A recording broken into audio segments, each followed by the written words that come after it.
Let's continue with the EMGM inequality. HM भी ले लो, इन equality. ठीक है, क्या इनइक्वालिटी सबसे पहले, ठीक है, कि AM is always greater than equal to GM is always greater than equal to HM। ठीक है, अब नंबर लाइन पे अगर मैं दो नंबर्स की बात करूं A एंड B, तो एग्जैक्टली मिडल में होता है हमारा AM, थोड़ा सा पहले होता है GM एंड इससे थोड़ा सा पहले होता है HM। ठीक है, अब तुम्हें यहीं पे देख के क्लियरली पता चल जाना चाहिए, ठीक है, कि ये A एंड B के बीच में ही लाई करेंगे हमेशा।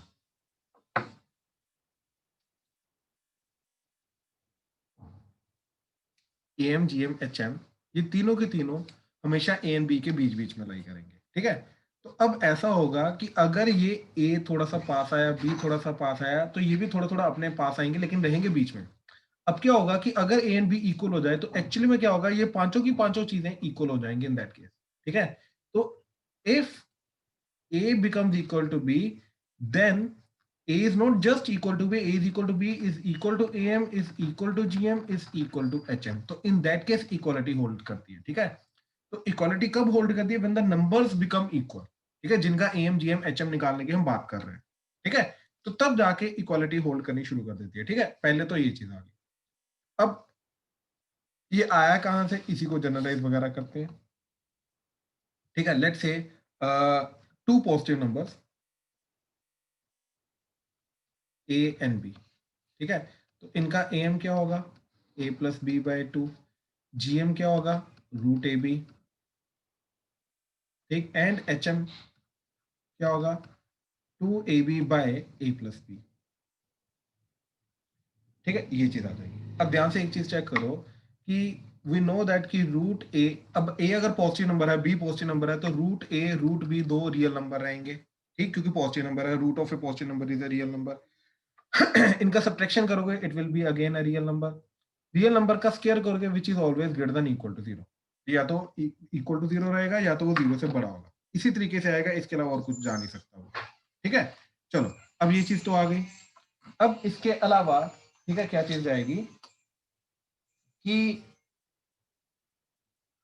इसका स्केयरिंग करो तो ये आ जाएगा A plus B minus two root A B is greater than equal to zero. तो ये आ जाएगा A plus B is greater than equal to two root A B, two से डिवाइड किया तो ये आ जाएगा। तो A plus B by two is greater than equal to root A B. तो in a way AM is greater than equal to GM आ जाएगा। ठीक है, चलो ये तो था AM greater than equal to GM। अब ये सोचो कि GM और HM का रिलेशन कैसे आएगा, ये एक बार सोचो जरा। ठीक है, अप्लाई करेंगे। ठीक है, तो कैसे जाएगा देखो, इसी चीज को हमने पकड़ा। ठीक है, तो A plus B by two is greater than equal to root A B. ठीक है, अच्छा अब हमने क्या किया कि ए बी को पहले इधर लेके आए।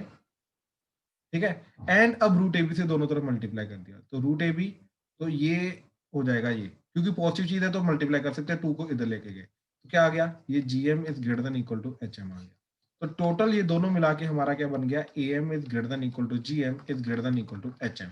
ठीक है, अब ध्यान से देखो जरा कि यहाँ पर AM GM की इक्वालिटी कब एग्जिस्ट करेगी, जब कहा कब ये इक्वल टू आएगा, जब यहाँ पे इक्वल टू आएगा, जब यहाँ पे इक्वल टू आएगा, जब यहाँ पे इक्वल टू आएगा। ये चीज इक्वल कब होगी, जब root A minus root B का स्क्वायर जो है वो जीरो होगा, यानी कि रूट ए रूट बी बराबर होगा root A is equal to root B, यानी कि ए इक्वल टू बी होगा। यानी कि एम जी एम इनइक्वालिटी जो है यहाँ पे एम जी एम की इक्वालिटी कब एग्जिस्ट करेगी, if A is equal to B, यानी कि बोथ नंबर्स आर इक्वल। और मैंने ऊपर वो तुम्हें नंबर लाइन के डायग्राम से भी मैंने तुम्हें बता दिया था कि अगर ए और बी बराबर होंगे तभी जाके एम जी एम बराबर होंगे। हाँ, लेकिन वो खुद नंबर्स के भी बराबर हो जाएंगे। ठीक है, ध्यान से देखो जरा ये चीज, फिर आगे एक सेकंड रुक जाओ कि if A becomes equal to B, then equality exists. Else inequality exists. ठीक है, याद रखना, अगर A B के बराबर हुआ तो जाके AM GM के बराबर होगा, अदरवाइज A अगर B के बराबर नहीं है तो AM GM के कभी भी बराबर नहीं होगा, AM हमेशा GM से बड़ा बड़ा रहेगा, तो जाके इनइक्वालिटी एग्जिस्ट करेगी, अदरवाइज इक्वालिटी एग्जिस्ट करेगी अगर A B के बराबर होगा। ठीक है, तो फर्स्ट कंडीशन तो हमारी ये आ, ठीक है। अच्छा, अब ऑब्वियसली ए बी के बराबर अगर होगा तो जीएम एचएम के बराबर भी आ जाएगा। अब एम इन दैट केस जाएगा क्या, ठीक है, एम क्या चला जाएगा, that is A plus A by two, B की जगह ए डाल दिया तो दैट इज ए। जीएम क्या जाएगा, रूट ए स्क्वायर तो दैट इज ए। एचएम क्या जाएगा, ठीक, that is 2a into A divided by A plus A, तो that is 2a square by 2a, तो 2 कटा a कटा तो दैट इज a, तो तीनों बराबर हो जाएंगे, वो भी a के बराबर आ जाएगा। सो जब equal a equal to b हो जाएगा, इक्वालिटी तो एग्जिस्ट करेगी, but in that case a equal to b equal to am is equal to gm is equal to hm हो जाएगा इन दैट केस। हाँ जी, प्लीज कंफर्म करो, clear हुआ? Yes sir. चिराग क्या डाउट आ रहा है, बोलो। सर जो जीएम वाली इनवर्टी है उसको हाँ सर जी, मैंने अलग तरीके से प्रूव किया है, one by root A minus one by root B का उसके ग्रेटर देन इक्वल टू, क्या किया क्या किया? Sir one by root A minus one by root B हाँ ठीक का है, वो होल भी स्क्वायर चलेगा, वो भी ग्रेटर चलेगा, देन इक्वल टू जीरो। वो भी चलेगा, वो भी चलेगा, वो भी चलेगा, ठीक है ना, कोई दिक्कत नहीं, ठीक है, ठीक है। चलो अब आगे देखो जरा। अब यही वाली इनइक्वालिटी जो है ये n नंबर्स के लिए भी चलेगी, ठीक है ना, कि if a1 a2 a3 and so on till an belong to r positive real positive numbers हैं, देन अब याद करो मैंने M G M H M बताया हुआ है एन नंबर्स का कैसे निकलता है, तो a1 plus a2 plus a3 plus so till an by n, em आ गया, greater than equal to a1 a2 a3 so till an की पावर 1 by n gm आ गया, greater than equal to hm, तो n divided by 1 by a1 plus 1 by a2 plus 1 by a3 plus 1 by so till an रहेगा, तो क्या आ जाएगा हमारा am is greater than equal to gm is greater than equal to hm, and in this case also if a1 is equal to a2 is equal to a3 is equal to so till equal to an, मतलब अगर सारे के सारे number बराबर हुए, सिर्फ दो नहीं, अगर सारे के सारे नंबर बराबर हुए, then am is equal to gm होगा, इक्वल टू hm होगा, अदरवाइज ये चीज बराबर नहीं होगी। अगर सोचो सारे के सारे बराबर नहीं है, सिर्फ एक अलग है, बाकी सारे बराबर हैं, तब भी am gm बराबर नहीं आएगा, ये चीज याद रखना। ठीक है ना, तब भी वो चीज बराबर नहीं आएगी, ठीक है। एंड इन दिस केस क्या होगा, ये सारे के सारी चीजें तुम्हारी बराबर हो जाएंगी, ठीक है। And in this case, and in this case a1 is equal to a2 is equal to a3 is equal to so on till is equal to an is equal to am is equal to gm is equal to hm होगा।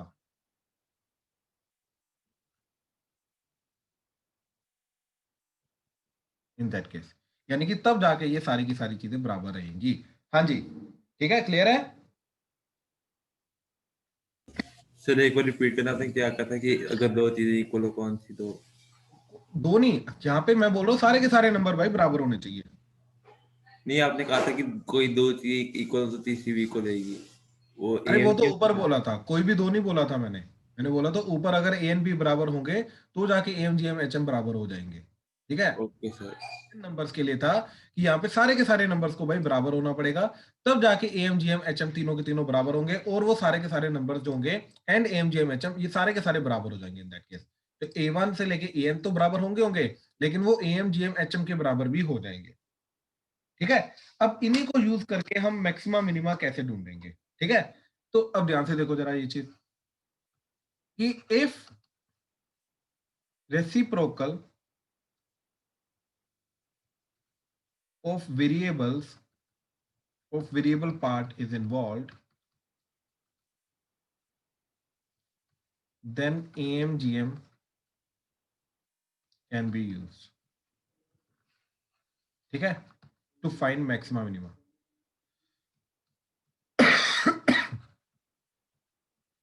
ठीक है, कैसे, देखो, assume करो tan square x plus cot square x का range ढूंढना, ठीक है। अब हमें मालूम है ये दोनों एक दूसरे के रेसिप्रोकल है एंड ऊपर से पॉजिटिव है, राइट।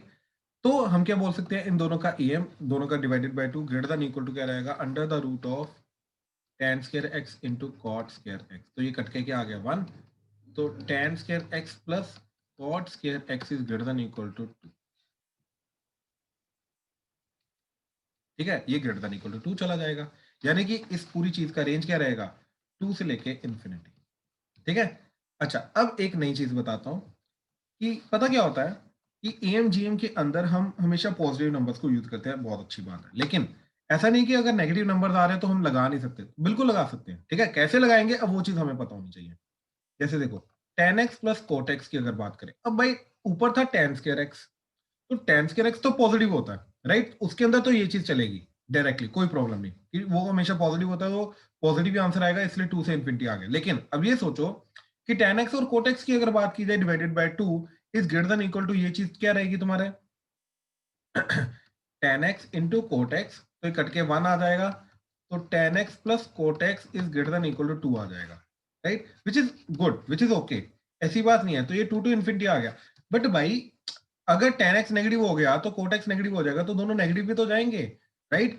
तो क्या होगा, एएमजीएम की इनइक्वालिटी जो है ये मेरे को सिर्फ पॉजिटिव वाला पार्ट देगा, ये नेगेटिव वाला पार्ट तो देगा ही नहीं मेरे को, राइट। अब इसी के थ्रू ये चीज सोचो कि इफ अगर ये दोनों एक दूसरे के रेसिप्रोकल हैं, देन इन दैट केस क्या करना है, a plus B by two greater than equal to root A B तो रहेगा रहेगा, लेकिन वो less than equal to minus root A B भी रहेगा इन दैट केस, अगर ए एंड बी नेगेटिव भी जा सकते हैं तो। ठीक है, तो ये होता है A and B belongs to positive, real positive के लिए, एंड ये इनइक्वालिटी होती है A comma B belongs to real negative.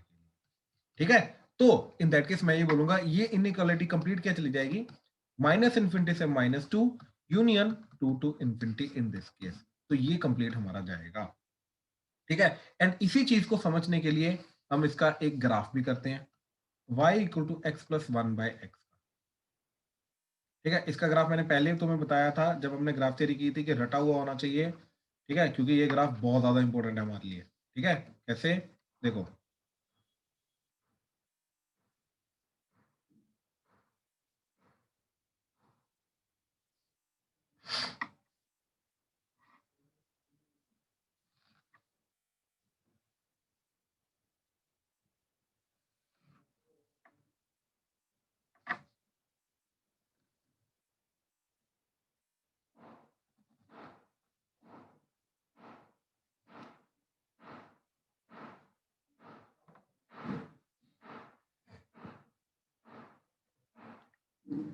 ये जो ब्लू वाला ग्राफ है, ये ग्राफ है हमारा x प्लस 1 बाय एक्स का। ठीक है, ये ग्राफ है हमारा y equal to x plus 1 by x का ग्राफ। ठीक है, अब इसका करना क्या है, y equal to x plus 1 by x का ग्राफ का। ठीक है, तो इसका रेंज क्या होता है, ये -2 से नीचे नीचे एंड 2 से ऊपर ऊपर, यानी कि x प्लस 1 बाय एक्स जो है that belongs to, that is greater than equal to 2 but also less than equal to -2। तो अब इस चीज को यूज करके एक्चुअली में हमने ये चीज बोली है तुम्हारी, ये चीज। ठीक है ना, कि ये पॉजिटिव से तो बड़ा रहेगा रहेगा, लेकिन ये नेगेटिव से भी छोटा छोटा रहेगा। ठीक है, ऐसे ही अगर मैं इसका स्केयरिंग कर दूं, ठीक है, स्केयरिंग करके क्या जाता है, y equal to x square plus 1 by x square का ग्राफ वो ऊपर ऊपर आ जाता है, वो इस तरीके से चला जाता है। ठीक है, यानी कि वो 2 से बड़ा बड़ा रहेगा, ये 2 से बड़ा बड़ा आउटपुट आएगा, यानी कि x square plus 1 by x square, अब it will belongs to, it is greater than equal to 2 आ जाएगा। अब इसका नेगेटिव वाला पार्ट नहीं आएगा, क्यों, क्योंकि ये हमेशा पॉजिटिव होता है। लेकिन हाँ, x प्लस 1 बाय एक्स ये नेगेटिव भी जाता है, ये पॉजिटिव भी जाता है, तो ग्रेटर देन इक्वल टू 2 ये वाला पार्ट देता है हमें एएमजीएम का इनइक्वालिटी, ये वाला पार्ट देगा हमें एएमजीएम का इनइक्वालिटी, लेकिन नेगेटिव के लिए लगा के। ठीक है ना, तो इस तरीके से ये कंप्लीट चीज जाती है। ठीक है, हाँ जी, प्लीज कंफर्म करो, क्लियर हुआ, कोई डाउट तो नहीं इसमें? नो सर, क्लियर है। राइट, अच्छा अब देखो कि एएमजीएम इनइक्वालिटी कब नहीं लग सकती, AMGM inequality cannot be applied to find max min। ठीक है ना, अच्छा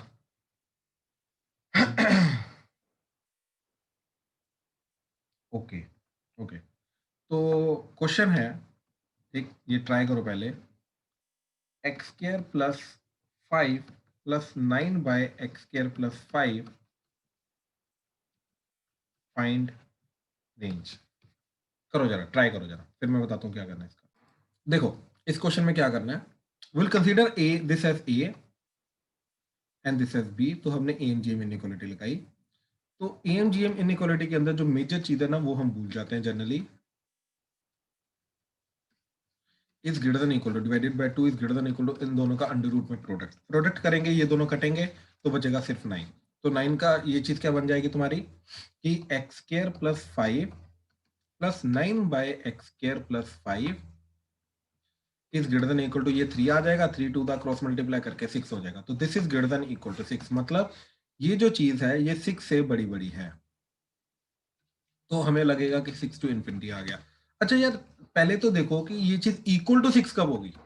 ये चीज इक्वल टू 6 कब होगी, जब यहाँ पे इक्वालिटी एग्जिस्ट करेगी, यानी कि यहाँ पे इक्वालिटी एग्जिस्ट करेगी, यानी कि एम इक्वल टू जीएम हो जाएगा। वो तो तभी होगा भाई जब दोनों नंबर बराबर होंगे, यानी कि ये तब एग्जिस्ट करेगी इक्वालिटी, राइट। मिनिमम वैल्यू तो 6 आ गई ना यहाँ से, तो मिनिमम वैल्यू 6 कब एग्जिस्ट करेगी, जब x square plus 5 will be equal to 9 divided by x square plus 5 और एक्स स्क्वायर प्लस 5 का whole square is equal to 9 और x square plus 5 is equal to plus minus 3। तो x is equal to plus minus 3 minus 5 और x square is minus 8 या फिर minus 2। भाई x square तो negative हो ही नहीं सकता, यानी कि एक्चुअली में ये इक्वालिटी कभी एग्जिस्ट नहीं कर सकती। यानी कि अगर ये इक्वालिटी एग्जिस्ट नहीं कर सकती तो इसकी मिनिमम वैल्यू 6 नहीं आ सकती, तो यानी कि जो 6 से इन्फिनिटी निकाला है वो गलत है, यानी कि इसका 6 से इन्फिनिटी आंसर नहीं आ सकता। क्यों? क्योंकि यहाँ पे इक्वालिटी एक्चुअली में एग्जिस्ट कर ही नहीं सकती किसी भी एक्स के लिए। ये दोनों चीजें तुम्हारी कभी बराबर नहीं हो सकती। अगर ये बराबर नहीं हो सकती, इक्वालिटी नहीं एग्जिस्ट कर सकती, तो एम जीन से तुम इसका मिनिमम वैल्यू नहीं निकाल सकते, यानी कि ये चीज तो गलत होगी। पहले ये चीज समझे क्या हुआ, ठीक है। तो ऐसा नहीं कि आंखें बंद करके सीधा एमजीएम इनइक्वालिटी लगा दी, वहां से जो आंसर आया दैट इज आंसर, नहीं। अरे वो इनइक्वालिटी से जो तुम रेंज निकाल रहे हो 6 से ग्रेटर देन इक्वल टू 6, भाई वो 6 एग्जिस्ट करता भी है, ये भी तो चेक करना है हमें। चिराग भाई क्लियर हुआ? हाँ जी सर। सर हाँ जी अनन्या। ये 6 के एग्जिस्ट करने में हम a is equals to b क्यों कर रहे हैं? अरे क्योंकि इक्वालिटी, अरे एक चीज समझाओ मेरे को अनन्या, ठीक है, कि a plus B by 2 is greater than equal to root A B बोला हमने, हाँ या ना? हाँ जी। तो अब मेरे को ये चीज बताओ, इसी को करके हमारा क्या बना कि x square plus 5 plus 9 by x square plus 5 is greater than equal to 6, हाँ या ना? Yes sir. राइट। अब हमें मालूम है कि यहाँ पर इक्वालिटी कब एग्जिस्ट करेगी, यहाँ पर इक्वालिटी कब एग्जिस्ट करेगी, जब M is equal to GM होगा और जब A is equal to B होगा। हाँ जी। तो ये वाली इक्वालिटी कब एग्जिस्ट करेगी, जब A is equal to B होगा। We are considering this as A and B ना। हाँ तो ए इक्वल टू बी होना चाहिए ना, तभी जाके ये इक्वल टू 6 आएगा, अदरवाइज ये कभी 6 आएगा ही नहीं, ये हमेशा 6 से बड़ा बड़ा रहेगा। अच्छा, मतलब हम उसके एक पार्ट को देख रहे हैं। Exactly sorry sir. कि ये चीज देख रहे हैं कि वो इक्वल टू कब होगा, यानी कि इक्वल टू 6 आ भी रहा है या नहीं आ रहा, बेसिकली ये देख। अच्छा आपको मैं एक बड़ी, इससे पहले ना एक बड़ी सिंपल से एग्जांपल देता हूँ, भूल जाओ ये क्वेश्चन अभी फॉर द टाइम बिंग, भूल जाओ, ठीक है। हमने ये देखा कि मान लो वो हमसे बोल रहा है कि sine x plus cosecant x की मिनिमम वैल्यू क्या होगी, find the range and its minimum value, and वो मिनिमम वैल्यू कौन से एक्स पे एग्जिस्ट करेगी ये भी बताओ। अनन्या क्लियर हुआ? माइक ऑन रखो प्लीज। Yes sir. तो हमने क्या किया, sine plus cosecant divided by 2 is greater than equal to root किया, तो प्रोडक्ट इनका 1 हो जाएगा, ठीक। तो क्या बन जाएगा तुम्हारा, sine x plus cosecant x is greater than equal to 2। I hope ये चीज क्लियर हुई। Yes sir. पक्का? अब यस सर। ये चीज देखना भी है ना कि जाएगा, देखो तो ये आ गया 2 से इंफिनिटी, राइट। तो मिनिमम वैल्यू कितनी आ गई, मिनिमम बाई 2, ये तो हमें पता चल गया, रेंज पता चल गई, मिनिमम वैल्यू पता चल गई। अब लेकिन मिनिमम वैल्यू आ कब रही है वो भी तो ढूंढना है, वो कब आएगी, जब ये दोनों बराबर हो जाएंगे, जब a इक्वल टू b हो जाएगा, यानी कि जब sin x is equal to cosecant x हो जाएगा और sin is equal to 1 by sin और sin square is equal to 1 जाएगा। Yes sir. राइट। अच्छा अब, अच्छा लेकिन साइन नेगेटिव भी जा सकता है, साइन नेगेटिव हुआ कोसेकेंट भी नेगेटिव हो जाएगा, तो इन दैट केस नेगेटिव वाला भी पार्ट आएगा, यानी कि actually this belongs to minus infinity से -2 यूनियन 2 टू इनफिनिटी। चलो पॉजिटिव के लिए मिनिमम वैल्यू ये जाएगी, ये चीज तो क्लियर है हमें, है ना। Yes sir. अब वो कब जाएगी, जब sine square is equal to 1 होगा, यानी कि sine is equal to plus minus 1 होगा। तो एक्चुअली में ये कब जाएगी, जब साइन इक्वल टू माइनस 1 हो जाएगा, और ये कब जाएगी, जब साइन इक्वल टू प्लस 1 हो जाएगा। और ये कहां से मिले हमें, ये मिले ए इक्वल टू बी करके। Yes sir. तो मैक्सिमम मिनिमा जब भी आएगा वो कब आएगा, इक्वालिटी भी आएगा, और इक्वालिटी कब होगी, जब ए इक्वल टू बी हो जाएगा। बात समझे। तो ऐसे ही हमने ये देखा कि इसकी वैल्यू हम बोल रहे हैं कि this is greater than equal to 6, लेकिन ये इक्वल टू 6 कब आ रहा है, राइट। ये पता है कि 6 से बड़ा बड़ा है, लेकिन भाई ये 6 कब आ रहा है वो भी तो हमें पता होना चाहिए, है ना। आ भी रहा है या नहीं आ रहा, तो उसके लिए ए इक्वल टू बी होना चाहिए। तो ए इक्वल टू बी हमने किया, ए इक्वल टू बी करके एक्स स्क्वायर की वैल्यू क्या जा रही, -3 या फिर -5, सॉरी -8 या फिर -2। तो भाई एक्स स्क्वायर तो नेगेटिव होने का मतलब है कि एक्स को इमेजिनरी होना पड़ेगा, यानी कि इस चीज के अंदर एक्स को जब मैं इमेजिनरी पुट करूंगा तब जाके ये चीज जाएगी, लेकिन इमेजिनरी नंबर नहीं कर सकते। Yes sir.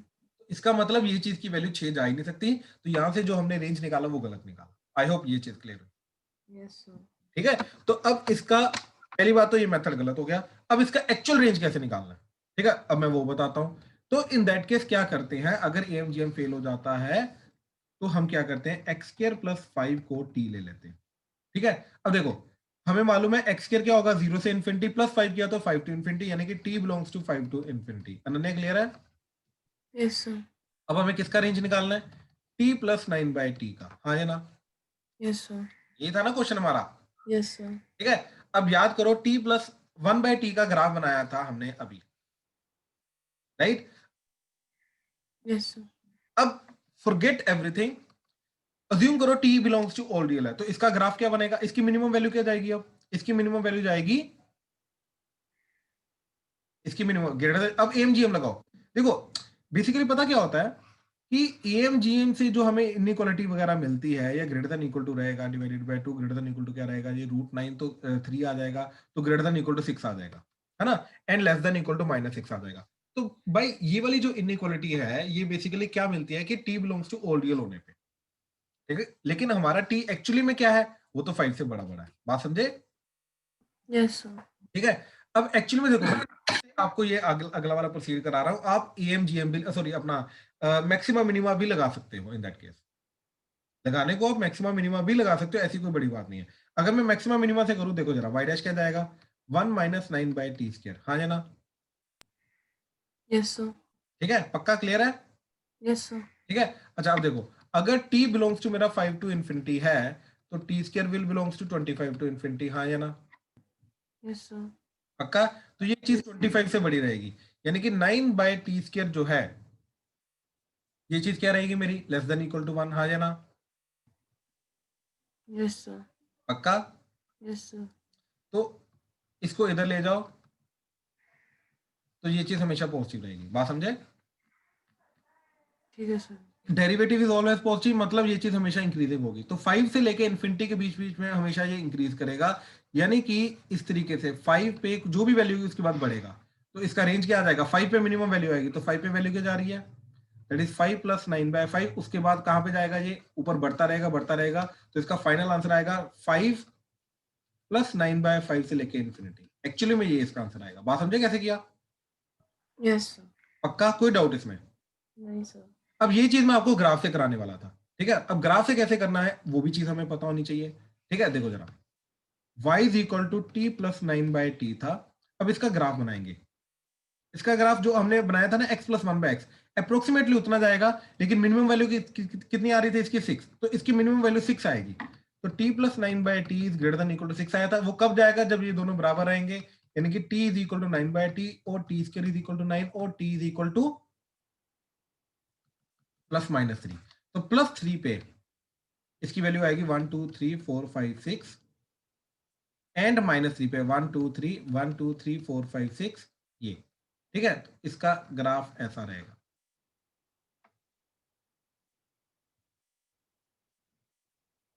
ठीक, ऐसा ग्राफ रहेगा। ठीक है, अब ध्यान से देखो अनन्या, 5 है, ये 3 आ गया, 4 5, तो 5 के बाद वाला ग्राफ देखो, हमें सिर्फ इस ग्राफ की जरूरत है, क्योंकि t इसके लिए हमारा क्या है, 5 से इन्फिनिटी, तो हमें सिर्फ ये वाला ग्राफ चाहिए। तो देखो 5 पे क्या वैल्यू आ रही है इसकी, दैट इज 5 प्लस 9 बाय 5, और उसके बाद अगर आगे जा रहा हूं तो वैल्यू बढ़ती जा रही, तो क्या आंसर आएगा इसका फिर 5 प्लस 9/5 से लेके इन्फिनिटी। तो ग्राफ से भी वही आंसर आएगा जो ए और डी से आंसर आया, अलग नहीं आएगा।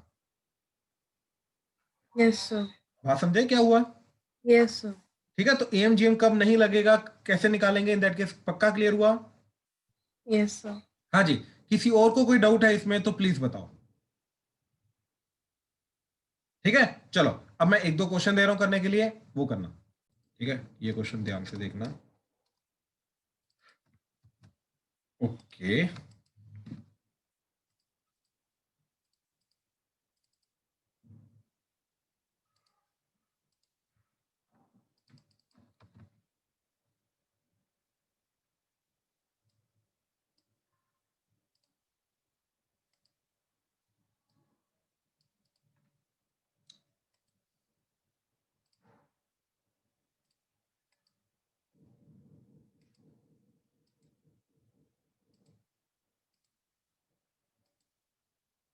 बिल्कुल ठीक है।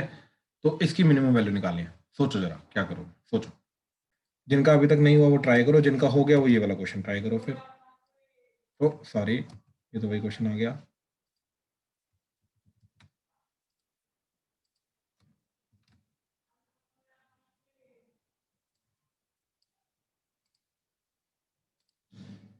ठीक है, ये क्वेश्चन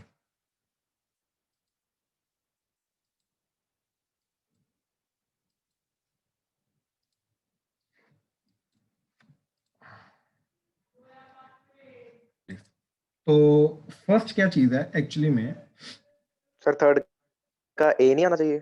मैं देखता हूँ मैं बताता हूँ, एक सेकंड अभी लाइन बाय लाइन आ जाओ। अब ये चीज है, तो भाई M is greater than equal to GM के अंदर, ठीक है ना, यहाँ पर अगर कोई जीएम वाली चीज कांस्टेंट बन जाए तो M is greater than equal to C हो जाएगा, तो मिनिमम वैल्यू सी आ जाएगी। यानी कि हमारा मोटिव ये है कि जीएम वाली चीज के अंदर ये सब कुछ जो वेरिएबल है ये हटाना। ठीक है, तो अब ध्यान से देखो यहाँ पे कितनी टर्म्स अभी राइट नाउ, 1 2 3 4 5 6 टर्म्स हैं। ए की पावर -5 प्लस ए की पावर -4 प्लस 3 ए की पावर -3 प्लस 1 प्लस ए की पावर 8 प्लस ए की पावर 10। अगर मैंने यहां पर लगाने की कोशिश की greater than equal to under the root of सबका प्रोडक्ट, प्रोडक्ट में क्या जाएगा, this into this into this into this into सबका प्रोडक्ट आ जाएगा ना। क्या आ जाएगा, ए की पावर -5 इंटू ए की पावर -4 इंटू ए की पावर 3 ए की पावर -3 इंटू 1 इंटू ए की पावर 8 इंटू ए की पावर 10। तो अभी पावर देखो क्या जा रही है, कैंसिल आउट हो रही है क्या, तो 18 9 एंड 3 -12, तो +18 -12, तो यानी कि पावर कैंसिल आउट नहीं हो रही, तो यानी कि इस तरीके से नहीं कर सकते, एक ही कुछ ना कुछ टर्म बचेगी, तो इसकी मिनिमम वैल्यू नहीं आ पाएगी।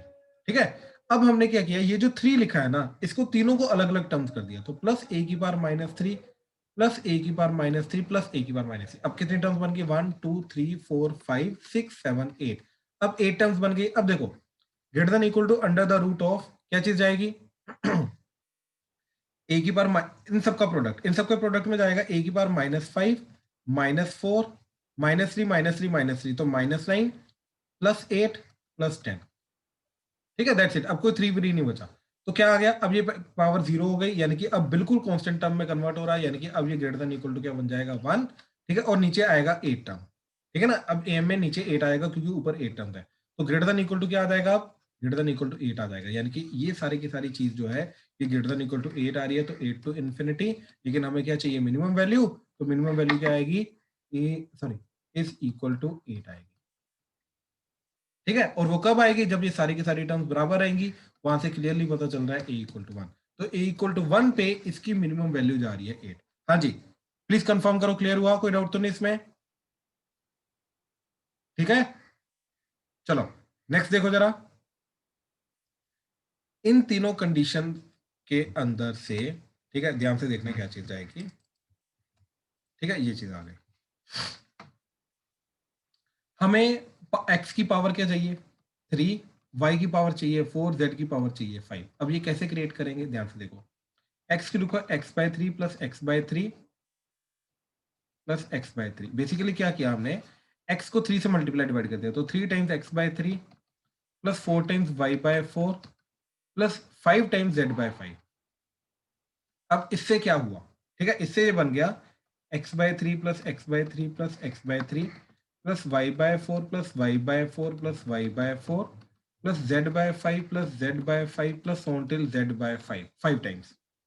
अब इन सारी टर्म्स को अलग अलग कंसीडर करो तो टोटल टर्म्स कितनी होगी 3 प्लस 4 प्लस 5, ठीक है, टोटल टर्म्स होगी 12, तो divided by 12 is greater than equal to क्या चीज चली जाएगी, दैट इज इन सबका प्रोडक्ट। इन सबका प्रोडक्ट में आएगा x की पावर 3 नीचे 3 की पावर 3 y की पावर 4 डिवाइडेड बाय 4 की पावर 4 z की पावर 5 डिवाइडेड बाय 5 की पावर 5 की पावर 1/12। ठीक है, ध्यान से देखते रहना क्या चीज हो रही है। अब हमें इस पूरी ये क्या चीज है, this is nothing but x plus Y plus Z, और x plus Y plus Z की वैल्यू 12 दे रखी है हमें, तो इधर 12 डाला तो ये चीज क्या बन जाएगी, लेफ्ट हैंड साइड बन जाएगी 12/12, ये डिनोमिनेटर में भी 12 है तो ये बन जाएगा 1 ग्रेटर देन इक्वल टू इसकी पावर 12। ठीक है, तो x की पावर 3 y की पावर 4 z की पावर 5 और नीचे आ जाएगा 3 की पावर 3 4 की पावर 4 5 की power 5।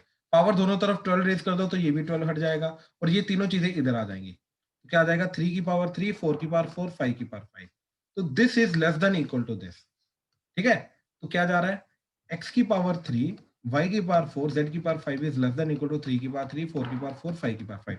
Now let's try to see ये क्या चीज होती है। ठीक है, ये वैल्यू क्या आ रही है, अब इसको हमने इसके साथ कंपेयर करना है, तो what is this, this is nothing but 6 into 6 into 6 into 10 की पावर 6 10 की पावर 2 की पावर 3 हो जाएगा ना, तो 6 हो जाएगा डिवाइडेड बाय 10, तो ये एक 10 इसके साथ कट के ये आ जाएगा 5, तो 216 इंटू 10 की पावर 5 ये चीज जा रही है। ठीक है, now let's try to see ये क्या जा रहा है, this is 3 into 3 into 3 into 4 into 4 into 4 into 4 into 5 into 5 into 5 into 5 into 5।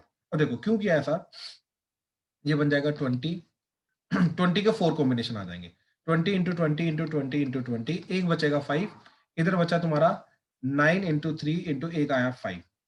ठीक है, इधर से 2 2 2 सारे आ गए, तो 2 2 2 आके कितना हो जाएगा 16, एंड इधर 10 की पावर 4 आ जाएगा। ठीक है, इधर 16 से भी 8 आ गया एंड एक 2 आ गया, तो 5 टू द 10 और इधर 10 की पावर 5 हो गया। Now let's try to see ये कितना जा रहा है। ठीक है, 8 3 दा 24 24 इंटू 9, ठीक है, दैट इज 216, तो बेसिकली ये भी चला गया 216 इंटू 10 की पावर 5। अब ध्यान से देखना ये चीज। ठीक है, तो ये सारा का सारा प्रोडक्ट करके ये चीज क्या चली गई, that is x cube y की पावर 4 z की power 5 is less than equal to 216 into 10 की पावर 5। ठीक है, अब लेकिन इसकी वैल्यू हमें दे ही वही रखी है, इसकी वैल्यू यही दे रखी है, यानी कि इसकी वैल्यू ये देने का मतलब है कि यहाँ पे इक्वालिटी एग्जिस्ट करेगी। सिर्फ यही चीज थी यहाँ पे ऑब्जर्व करने वाली, क्या चीज, अगेन पूरा ओवरऑल अगर मैं पूरा क्वेश्चन अभी तक जो किया है हमने वो चीज समझाऊं, तो सबसे पहले हमने ये देखा कि इस चीज को यूज करके हम ये पावर कैसे जनरेट करेंगे। ठीक है, ये पावर जनरेट करने के लिए वी नीड x की 3 टर्म्स जो आपस में मल्टीप्लाई होंगी, y की 4 टर्म्स जो आपस में मल्टीप्लाई होंगी, z की 5 टर्म्स जो आपस में मल्टीप्लाई होंगी, but we don't have 3 4 5 terms, we have only one term. अब एक ही टर्म से एक्चुअली में 3 टर्म्स जनरेट की, 4 टर्म्स जनरेट की, 5 टर्म्स जनरेट की, ताकि हमारे पास x की 3 y की पावर 4 एंड z की पावर 5 बन जाए। और लेफ्ट हैंड साइड में ये तो x plus Y plus Z है, ये 12/12 1 हो गया, तो यहां से हमें ये मिला कि ये जो चीज है under the condition x plus Y plus Z is 12, ये चीज जो है ये चीज लेस देन इक्वल टू ये चीज रहेगी, लेकिन ये चीज तो इसके बराबर दे रखी है हमें, राइट, ये चीज तो इसके बराबर दे रखी है। अब अगर ये चीज इसके बराबर दे रखी है तो इसका मतलब ये है कि यहाँ पे इक्वालिटी एग्जिस्ट करेगी, तो एमजीएम में इक्वालिटी एग्जिस्ट कर रही है, तो एमजीएम में इक्वालिटी एग्जिस्ट करने का मतलब क्या है कि your all the terms should be equal, यानी कि यहाँ पर जो टर्म्स आ रही हैं ये सारी की सारी टर्म्स बराबर होनी चाहिए, मतलब your x by 3 should be equal to y by 4 should be equal to z by 5। Let's say that is equal to k, x की वैल्यू आ गई 3k, y की वैल्यू 4k, z की वैल्यू 5k। अब हमें मालूम है x plus Y plus Z is 12, तो ये तीनों वैल्यू इधर पुट की, तो 3k plus 4k plus 5k that is 12, तो k की वैल्यू आ गई 1, यानी कि एक्चुअली में x की वैल्यू 3 है, y की वैल्यू 4 है, z की वैल्यू 5 है। अगर ये x equal to 3 y equal to 4 z equal to 5 हुआ तो ही जाके तुम्हारा x plus Y plus Z 12 होगा एंड इसकी वैल्यू जो है ये चीज आएगी, अदरवाइज ये चीज कभी नहीं जा सकती। ठीक है, तो ये चीज हमें एमजीएम इनइक्वालिटी से मिली वहां पे इक्वालिटी यूज करके। अब हमें इस क्वेश्चन में किसकी वैल्यू चाहिए, x cube Y cube Z cube, कुछ नहीं करना, अब निकाल दो, तो हमारा फाइनल आंसर क्या है, 3 plus 4 plus 5 that is 27 plus 64 plus 125। ठीक है,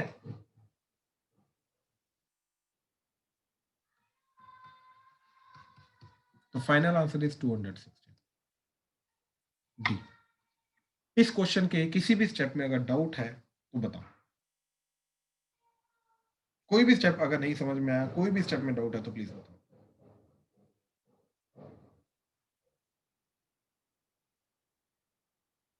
ठीक, थर्ड क्वेश्चन देखो जरा फिर।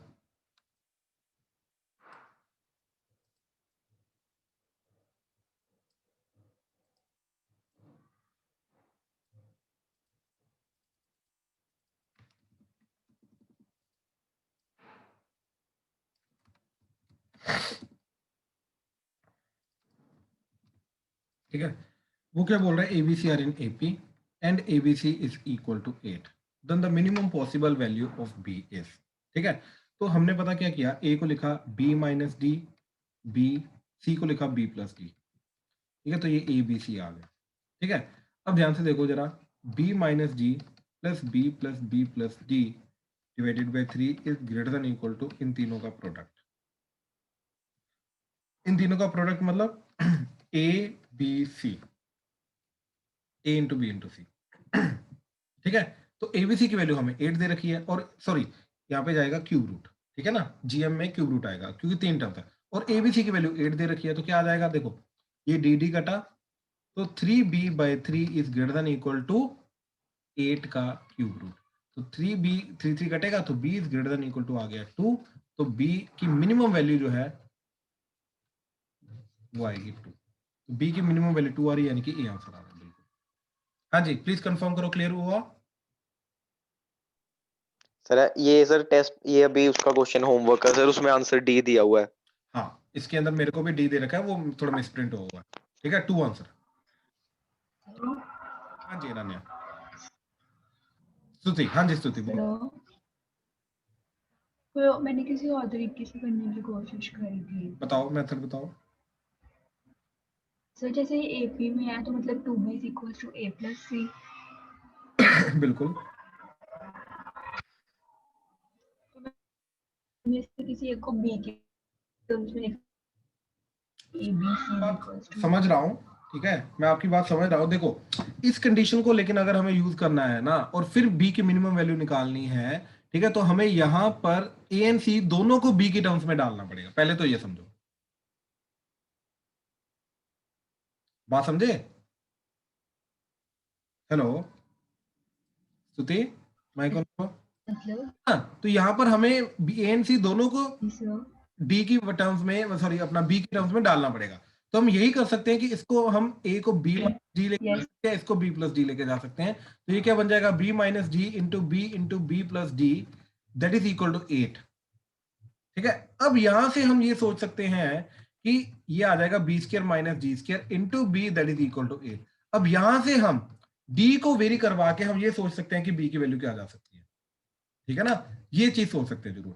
तो ये एक अनदर मेथड जा सकता है, लेकिन ये भी एक्चुअली में थोड़ा डिफिकल्ट चला जाता है, क्योंकि एमजीएम से डायरेक्टली हमें बी की वैल्यू मिलाती है। सर उसमें डी हमेशा 0 ही होगा। नहीं, मिनिमम के लिए 0 होगा ना, हमेशा हाँ। मिनिमम के लिए, हमेशा तो नहीं जाएगा ना। ठीक है ना, और जैसे जैसे ये डी बढ़ेगा ये वैल्यू कम होगी। ठीक है ना, तो बी इन दैट केस बढ़ेगा, तो बी की मिनिमम वैल्यू इसलिए डी 0 पे आ रही है। ठीक है, और कोई डाउट तो नहीं किसी को इस तीनों में? ठीक है, चलो तो ये वाला यहीं पे खत्म करते हैं। Let's handle your doubts. ठीक है, चलो आ जाओ।